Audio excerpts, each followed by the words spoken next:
Wherever you're in the world, I hope you're doing great. In this video, I'm going to share with you a personal story that occurred a couple years ago in a tournament that'll really help you understand about the rules and particularly having to do with out calls, when the out call happens, when it's a dead ball, and what the ramifications of that are.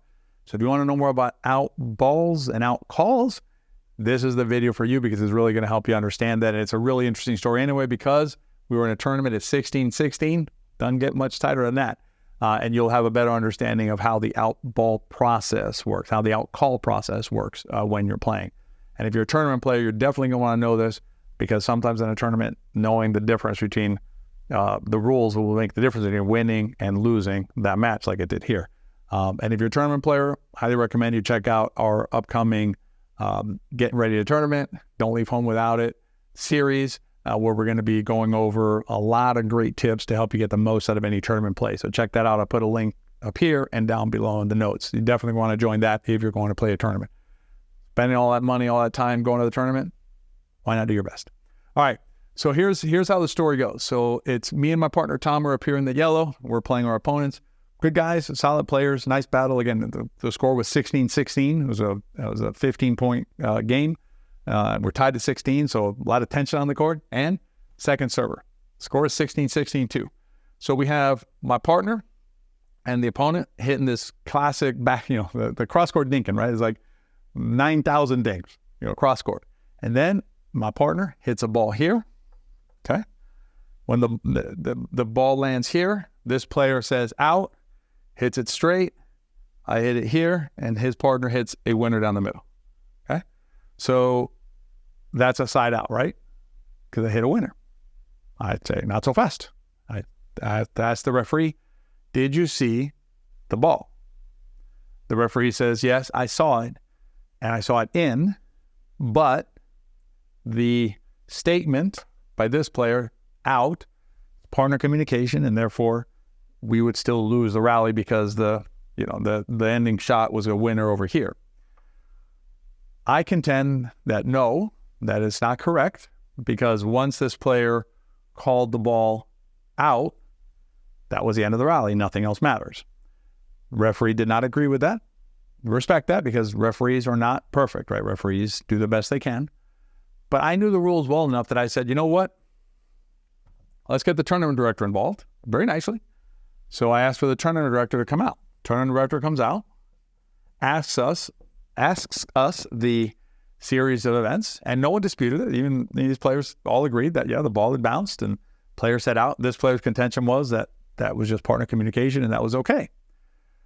The ruling of the tournament director is key here because it shows you when the out call is actually made. And that's what's super important here. The out call is made at the moment that the ball bounces. And what I mean by that is this. If the ball was still traveling, so let's say the ball was traveling like this, it was up in the air and floating in the air, and one of these players said out, that is not a call. That would just be partner communication, no call, that's fine.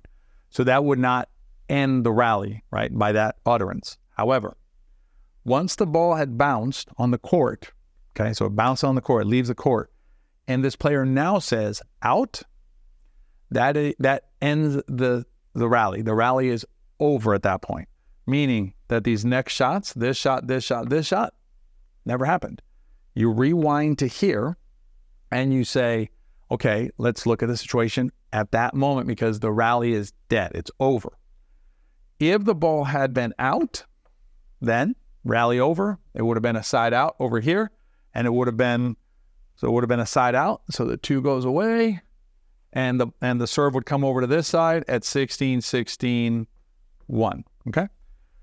Now, if, however, the ball was in at the time that the utterance was made, the out call was made, then it would not be a side out. We would still be the second server, but the score would change. We would go from 16 to 17. Okay. So you can see what a big difference that would be, right? In a situation in a game where you're at 16-16 and you have a question about this kind of situation. Is that a call or is that just a partner communication? It's critical to know the difference because the difference between 16-16-1 and 17-16-2 is night and day different. In this case, the tournament director agreed that once the ball had landed, right, that was a call by this player. The fact that the referee could say, yes, at the time the ball bounced, it was in, meant that it was 17-16-2, and we were able to then go on and win that game 18-16. An exciting match, but knowing the rules made all of the difference in that game. So if you're going to go play in a tournament, make sure you know the rules well enough that you feel comfortable calling for that tournament director to come out and to correct any error that the referee may make. And again, no criticism of the referee. These things happen. If you want to know more about calling tournament directors out, as well as a ton of other information about how to play your best tournament, join us in our tournament series. Again, I'll put a link down below, and I'll put them somewhere up here so you can join us and get the most out of your upcoming tournament. Be well.